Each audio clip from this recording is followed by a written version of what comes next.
yes, it's time to run it back. It's Smith versus Eubank 2, the much anticipated bout that was tipped to be double close last time. Turned out to be not so close at all, and it was over in 4 rounds. But it could be a different story this time around. So let's caress the erect nipples of this fight, have a double deeper look, and let's ask all what's gonna happen. What about that cheeky elbow? What about the weight cut? And most importantly, why does £10 million hang in the balance? Sit tight, strap in, here we go. So let's rewind a little bit. Well, it was a banging way to start the year. After the fallout of the Eubank Benn fight, we were itching for something with a bit of needle, a bit of aggravation, yes, and these two provided exactly that. It was a double frothy build-up. The first press conference, Chris turned up in a jacket that would scare the life out of a fucking chicken, and the war of words began. Now in the Benn build-up, Chris claimed to only need to be 60% baby, and this time round, he felt he only needed to be 50%. I believe that 50% is all I need to be to beat Liam Smith.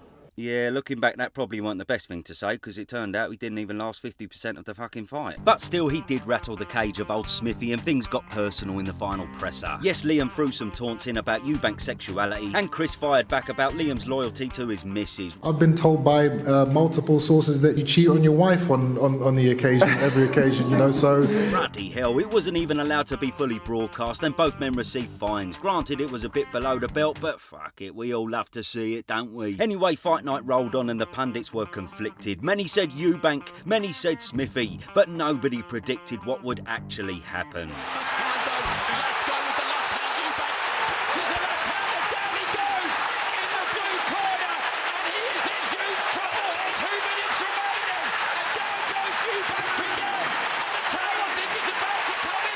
Well, yes, nobody could have predicted the early stoppage. Eubank's well-respected chin had stood the test of time, but had come unstuck only 4 rounds in. Credit to him for rising and showing heart to want to carry on, but the damage was done. Smithy was the clear winner, however, some controversy came his way shortly after when the footage was slowed down. Have a little look. Yes, a cheeky elbow, a little bit of Spanish archery, an illegal blow as they say. The footage was never clear enough to decipher the truth, but looking on, yeah, well, you can't beat about the hairy bush. You gotta say an elbow sort of hits there. But was it the defining strike that cleaned Eubank out? Who really knows? I mean, the rest of the punches may have had something to do with it. You did get a bit peppered there, Chris, bruv, do you know what I mean? But either way, Junior is sure that this was the crucial reason he went down. Any big punch I've ever received in a fight or in sparring, I get this flash of white and then I'm right back. One flash and then I'm back. With what you did, it went dark for a split second. I've never had that before. If you don't mind me interjecting, you're saying it without saying it. Are you alleging that? Do you feel that he did land an elbow? Is that what you're saying? There's no alleging. All you have to do is watch the replay. Yeah, well, you know, it could have been, I don't know, but he has got a solid chin usually, so this was a bit of a shock, and, well, I don't know, you know what I mean? Let's sum it up with a solid fuck knows. However, because it was a bit of a shock, many questioned the effect of Eubank's weight training for the Benn fight. Had this taken away his punch resistance? Had it reduced Chris to a former shell of the granite chin warrior he claimed to be? Well, yes, again, possibly, but only Chris knows the true answer to that. In the grand scheme of things, though, it just doesn't matter. Nothing can be taken away from Liam's stellar performance. But what about the rematch then? What has changed? And why could 10 million be hanging in the balance? I'll come back to that. So anyway, it's come to light that Eubank Jr has split with his recent trainer, Roy Jones Jr, for the rematch. I'm throwing it out there that I see this as a positive for the apparently very difficult to train Christopher, because let's be honest, since the link-up, his 3 wins were very uninspiring and the Smith loss was a complete domination. He turned up looking like a bloody Roy Jones Jr tribute act for his points win over Morrison, and the Liam Williams fight, he never seemed to want to pull the trigger.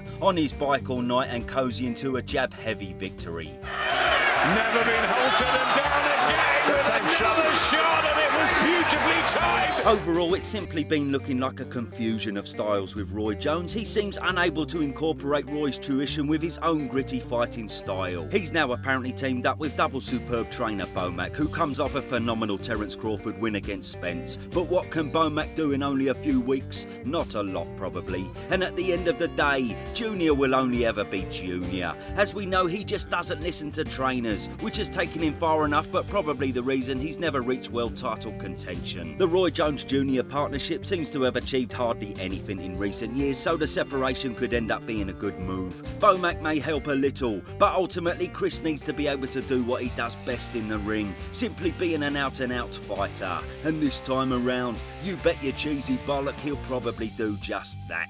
Now, the first 3 rounds of the Smith fight was a similar story to the Williams fight, and unfortunately for Chris, trying to jab and outbox a skilled boxer like Liam is pretty much a waste of time. We must remember that Liam can be hit relatively easy, as we saw in the Anthony Fowler fight, so Chris's stand and trade method may get him more success in the rematch if he does revert to type. However, don't get me wrong, Beefy is as tough as they come, and he is world class on the inside, so if Eubank does trade, he may catch Liam, but he is going to need his chin to be solid, because a lot will be coming back at him, especially on that inside. It all leads back to that double important question: has the weight cut in the Benn fight now dissolved the punch resistance and granite chin that Chris once had?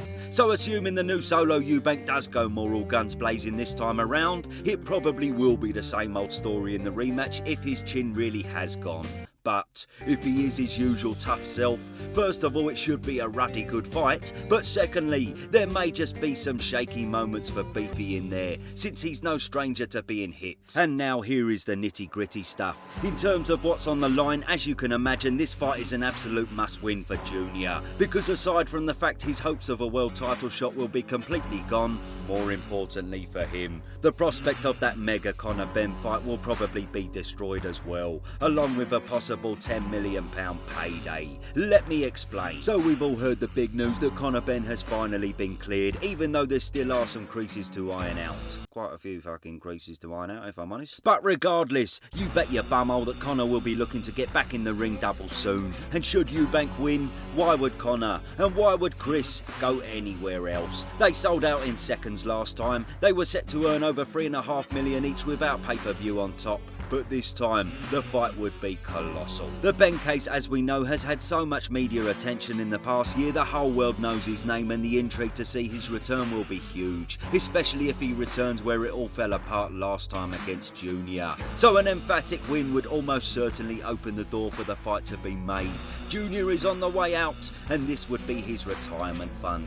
He can go off into the sunset happy. The future would be brighter than Liam's fucking teeth. Bloody hell, I feel like I'm looking at a UV light when he fucking smiles. I'll tell you what, them turkey trips are all the rage, ain't they? But anyway, yes, as I have mentioned, none of this Connor Benn talk matters if Chris doesn't bring home the bacon. And there's no denying, it's some bloody tough bacon to bring home, if you know what I mean.